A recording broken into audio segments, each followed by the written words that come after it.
ചേട്ടാ നമസ്കാരം. നമസ്കാരം. കേരളത്തിൻ്റെ മുഖ്യമന്ത്രിയെ തിരയുകയാണ്, തെരഞ്ഞുകൊണ്ടിരിക്കുകയാണ്. 3 പേരുണ്ട്. 3 പേര് തമ്മിൽ ഭയങ്കര വിഷയമായിട്ടിരിക്കുകയാണ്. ഇതിൽ ശക്തൻ ആരെന്ന് ചോദിച്ചാൽ എല്ലാവരും പറയുന്ന അവരൊരു ശക്തനാണ്. വി ഡി പറയുന്നത് വി ഡി ശക്തനാണ്. എൻ്റെ കൂടെ ഇത്ര MLA മാരുണ്ട്.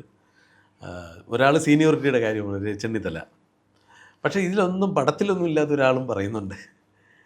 അത് പക്ഷേ എനിക്ക് വേറൊരു നെഗറ്റീവായിട്ടാണ് തോന്നുന്നത്. ഇവർ രണ്ടുപേരും പറയുന്നുണ്ട് സീനിയോറിറ്റി, പിന്നെ ആളുകളുടെ സപ്പോർട്ടുമാണ് ഇവർ രണ്ടുപേരും പറയുന്നതെങ്കിൽ KC പറയുന്നത്, KC ഒന്നും പറയുന്നില്ല. പക്ഷേ KC വേറൊരു രീതിയിലുള്ളൊരു നെഗറ്റീവാണ് വരുന്നത്. അടുത്ത KC ആവാൻ സാധ്യതയുണ്ട് എന്നുള്ള രീതിയിലേക്കാണ് വരുന്നത്.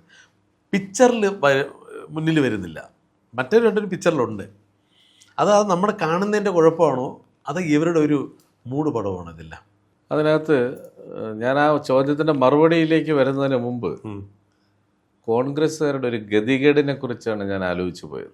കാരണം എന്തെന്ന് വെച്ചാൽ കഴിഞ്ഞ 10 വർഷക്കാലം കേരളത്തിലെ കമ്മ്യൂണിസ്റ്റുകാരുടെ, പിണറായി വിജയൻ്റെ പോലീസ് മാത്രമല്ല, കമ്മ്യൂണിസ്റ്റുകാരുടെ മൊത്തം ആട്ടും തുപ്പും പരിഹാസവും അടിച്ചമർത്തലും നേരിട്ട് പ്രതിപക്ഷ പ്രസ്ഥാനങ്ങളിൽ നിന്ന് ജോലി ചെയ്ത കുറേയധികം ആളുകളാണ്.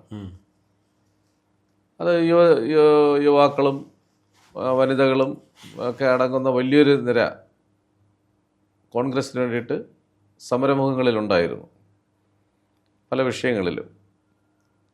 അത്രയും കഷ്ടപ്പെട്ട് പണിയെടുത്ത് പാർട്ടിക്ക് വേണ്ടിയിട്ട് തിരഞ്ഞെടുപ്പ് പ്രവർത്തനങ്ങളിൽ ഏർപ്പെട്ട് ഒരു വലിയ വിജയം നേടിയെടുക്കാൻ ഗവൺമെൻറ്റിനെതിരായിട്ടുള്ള വികാരത്തെ ഫലപ്രദമായി വിനിയോഗിച്ച് അത് വോട്ടാക്കി മാറ്റാൻ കഴിഞ്ഞതുകൊണ്ടാണ് ആ ഒരു വിജയം അവർക്ക് ലഭിച്ചത്. പക്ഷെ അതിൻ്റെ ഫലം അനുഭവിക്കാൻ അവർക്ക് കഴിയുന്നില്ല എന്നുള്ളതാണ്.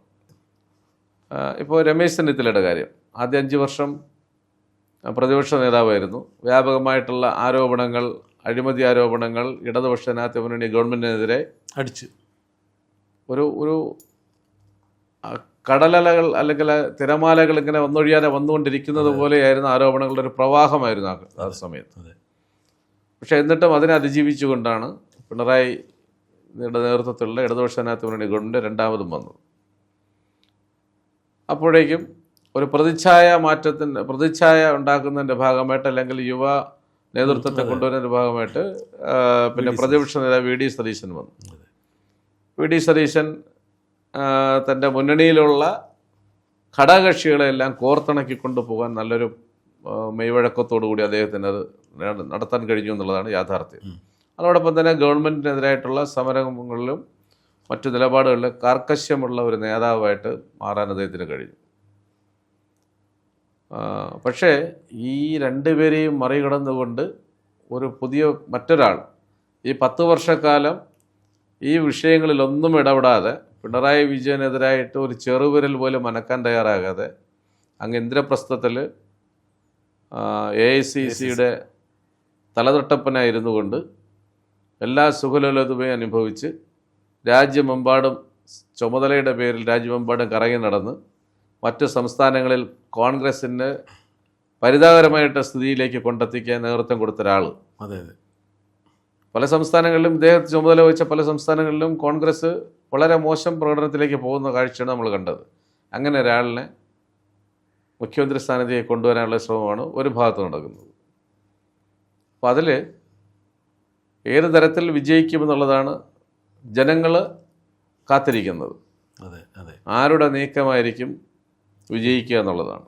അതെ, മുമ്പ് നമ്മൾ പറഞ്ഞു കേട്ടിട്ടുള്ളത് ഈ നേതാക്കന്മാർ തങ്ങളുടെ കാര്യസാധ്യത്തിനായിട്ട് ചില സാധനങ്ങൾ കൊണ്ടുപോയി നേതാക്കന്മാർക്ക് ഇഷ്ടപ്പെട്ട. കേരളത്തിൽ നിന്ന് അങ്ങനെ ഒരു നേതാവ് പണ്ട് പോകാറുണ്ടായിരുന്നു. അതായത് കരിമീൻ. അതെ അതെ, കരിമീനുമായിട്ട് പുള്ളി എല്ലാ മാസവും എല്ലാ ആഴ്ചയും ഇങ്ങനെ ഇവിടെ നിന്നൊരു യാത്ര പോകും. തിരിച്ചു വരുമ്പോൾ കൈ നിറയെ അധികാരങ്ങളുമായാണ് തിരിച്ചു വരുന്നത്. അത് പിന്നെ പല നേതാക്കന്മാരെയും എനിക്കറിയാം. അത്തരത്തിലുള്ള ഓരോരുത്തർക്കും ഓരോരോ വീക്ക്നെസ് ആണല്ലോ. നെയ്മീന് ഇഷ്ടമുള്ള ആൾക്കാരുണ്ട്. ഉണ്ട്. പാർട്ടി സെക്രട്ടറിയുടെ ചില പാർട്ടി സെക്രട്ടറിമാർക്കും കുടുംബാംഗങ്ങൾക്കും നെയ്മീൻ ഇഷ്ടമുള്ള ചരിത്രമുണ്ട് കേരളത്തിൽ. അതുപോലെ AICC നേതൃത്വത്തിലും ചില പിന്നെ താല്പര്യങ്ങളുള്ള ആളുകളുണ്ട്. മീനൊക്കെ മുൻ പ്രധാനമന്ത്രിയായിരുന്ന ഒരാളുണ്ട്, കർണാടകയിൽ നിന്നുള്ള. ആ ആ അദ്ദേഹത്തിന് ഇതുപോലെ ചില പ്രത്യേക ഒരു വിഭവം നമ്മുടെ മധ്യ തിരുവിതാംകൂർ ഭാഗത്തുണ്ടാക്കുന്ന ഒരു തരം കേക്കുണ്ട്. ആ കേക്ക് ഭയങ്കര ഇഷ്ടമായിരുന്നു. അപ്പോൾ അത് അവിടെ ആ സ്ഥാപനത്തിൽ മാത്രമേ ആ സാധനം ഉണ്ടാകുള്ളൂ, ആ കേക്ക് ഉണ്ടാകുള്ളൂ. ഇവിടുന്ന് 10 കണക്കിന് കേക്കുമായി പോയിട്ട് തിരികെ മന്ത്രിയായി എത്തിയ ആളുകളുണ്ട് കേരളത്തിൽ.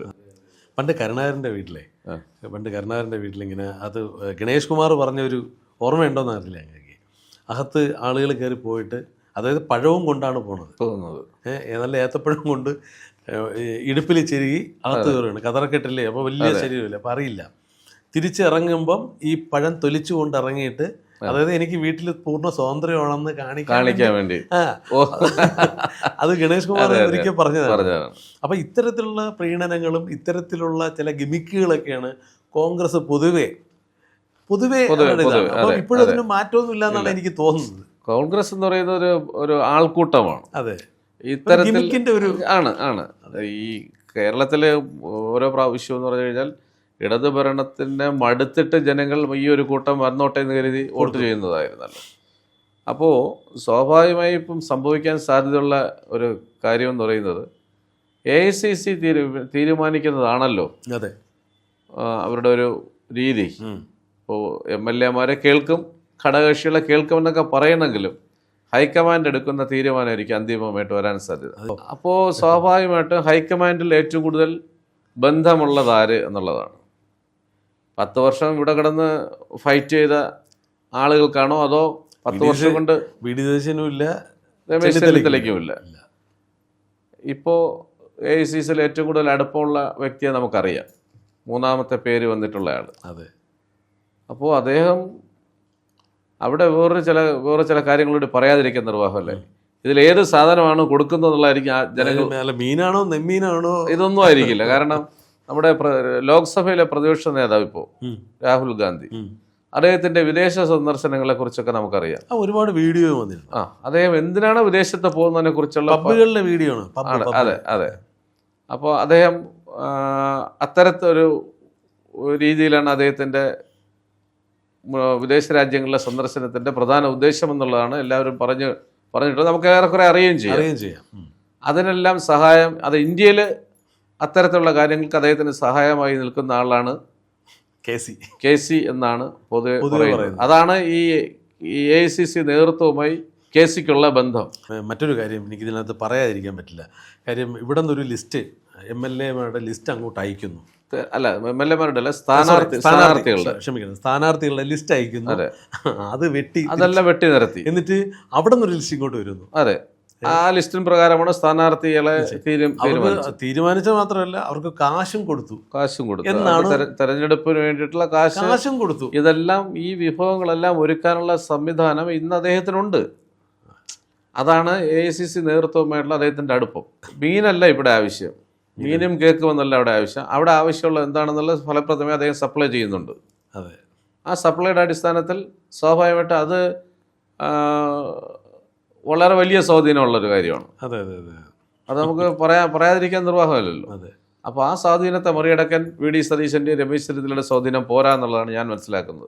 അങ്ങനെയാണെങ്കിൽ KC വേണുഗോപാലായിരിക്കും കേരളത്തിന്റെ മുഖ്യമന്ത്രി. അത് കോൺഗ്രസിന്റെ ഗതികേട്. അതുകൊണ്ട്